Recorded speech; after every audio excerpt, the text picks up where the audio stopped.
This is CJ's Diecast Hangar. In this video, I'm going to share my joys and pains of collecting diecast airplanes. When I first started collecting, I was eager to quickly build up my collection, and yet had a more restrictive budget. I would tend to buy all the planes that I could get that were on sale. Bargain planes, I call them. I would splurge on an impulse and buy at times, but it was only for one I really had the like for. Eventually I had too many planes. I sort of liked and started to get selective about what I wanted to add to my collection.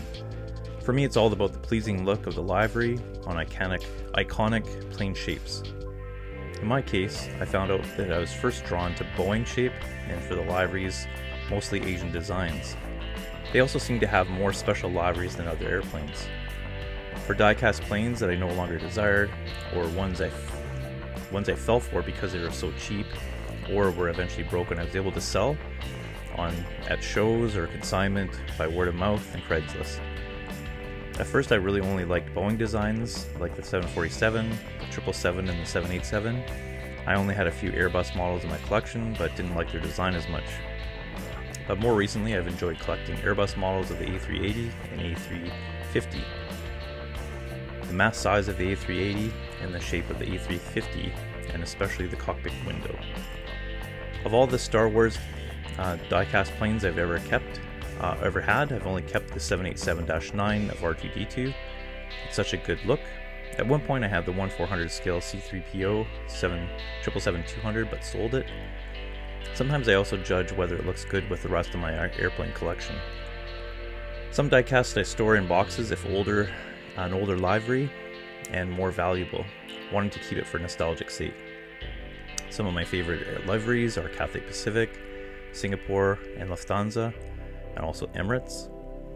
Recently, Sichuan and their pandas, I really like that one. It's one of my favorite boxes in a 1/400 scale as well. I have collected, I started off collecting 1/400 scale at first, and actually set up a diorama with a scaled airport. I actually made my own plates that I bought from Home Depot and spray paint them gray, and then draw all the lines on them. And then I used fiber optic, basically these strands to bring light from Christmas lights to the runway as tarmac guidance lights and runway lights.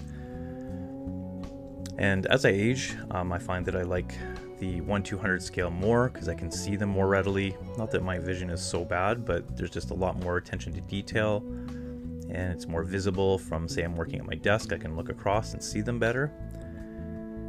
But I do collect some liveries in both scales, in 1/400 and 1/200, in terms of the commercial airlines. And I'm amazed at, over the years, how they've been able to put more detail in terms of the paint and the quality of antennae, but also the landing gear and just all the small fine prints. One reason I like this hobby is because it feels like an international hobby. It connects me to the world of aviation and makes me feel like I'm connected to the world. I'm not as able to travel as much as I used to due to health conditions, and so it kind of keeps me feeling connected to travel in a non-direct way. And also kind of cool because you can kind of buy part of the brand. So if you like a certain airline, or maybe they have an airline partner that they're partnering with. So for example, like Star Wars or Lord of the Rings, Ferrari, Formula One, Hello Kitty, and Disney. You can buy kind of that brand along with the airline. Some other liveries I love because they highlight local flowers or animals, birds. An example could be the Malaysia hibiscus, or various A380s have Emirates have different collaborations with soccer teams or rugby teams and all these kind of things. I also like when airlines do their own special liveries, like Japan Airlines had a around the world livery with a picture of the globe and an airplane whizzing around it. And I like as well when companies like China Southern, for example, put wings on the side of their planes painted onto the fuselage. Or Air Tahiti, when their 787 came, they did that cool kind of coral livery with the beautiful flower on the back.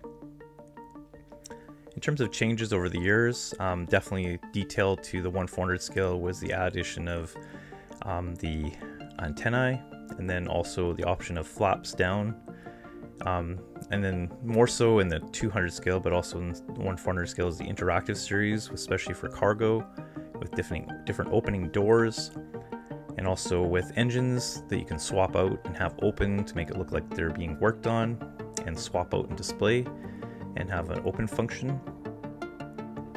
And also the landing gear on many of the 1/200 scale are already movable now and magnetic, whereas they used to be kind of permanent, which makes it easier to transport or ship and not to fear as much damage to the landing gear. I find landing gear are probably the most problematic, and especially the nose gear, especially on the 1/400 scale. And I do find there's a huge variance in terms of the quality of the landing gear, even in a specific set. So whenever I see multiples of one come into my local store, I'll look at most of them to see which one's the best landing gear. I especially like ones that roll smoothly. At the 1/400 scale, it's a lot more rare to find that, but even at the 200 scale, even with the magnetic wheels, I do find they don't roll as often. The 1/200 scale of Hogan, which are plastic models, I find are the best rollers of all the die-cast or collectible planes I have. If I find a livery I really like and it has a solid and good landing gear, I'm most probably going to buy it, because oftentimes you can find the right livery but really bad landing gear, and I tend not to buy that because I just want solid. And I always like buying in person if I can, being able to see the model out of the package, which my local store allows, and that's really nice. I've been to some stores where they don't let you take it out, and I always kind of fear, like, what am I buying here? I don't even know if it is good landing gear, has an antennae broken off, or the wings fallen off, all that kind of stuff. Some planes I've ordered online were good, but some were really messed up in terms of the landing gear. So that's always a question of whether I can trust what I'm buying online. And sometimes the wings are broken off, or the nose gear is actually broken off and have to re-glue it, or shave parts of it off so it won't be so high, and all these different details. Also, the stabilizers sometimes fall off the back, smaller wings, to give it stability.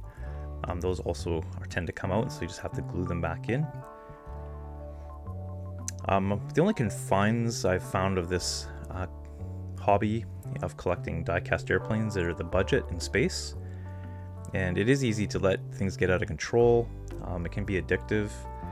And sometimes, you know, when you first get into it, there's a feeling of a need to buy every release you can get, or every kind of specific one you want, or just go crazy and buy too many.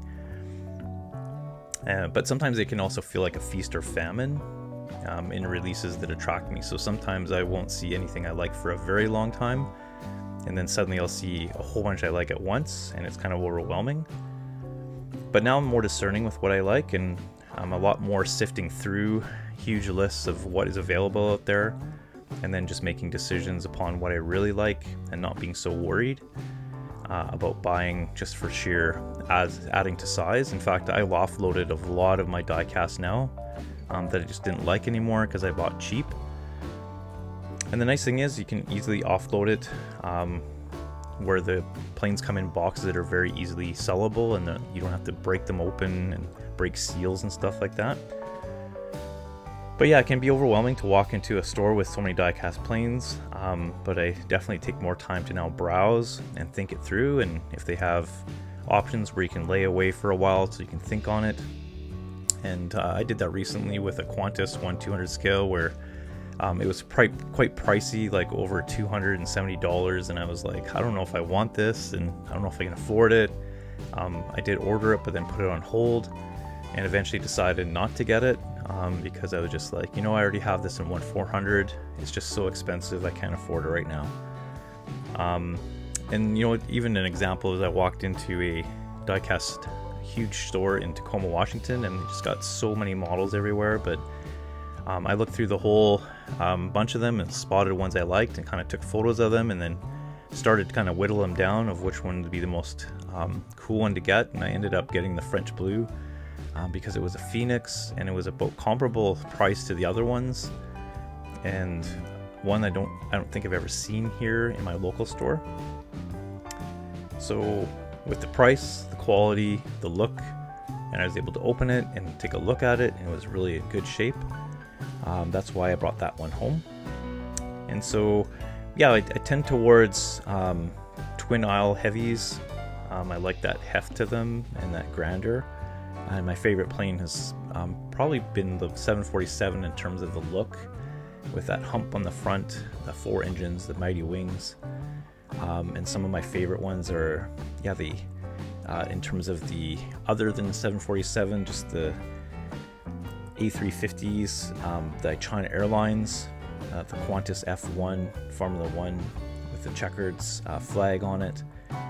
These are just some of my favorites, but yeah, the plastic packaging and the paper box is really reusable and kind of resealable almost, and it's longer lasting and more detailed than plastic models I used to build, and a lot neater. I used to build together plastic models, but I was really crappy at it and get glue everywhere and it just looked bad. And I just love that they're scaled and accurate.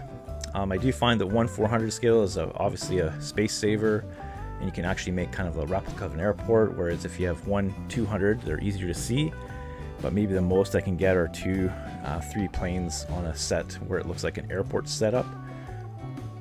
But they're highly collectible, somewhat addictive. The quality can be on or off.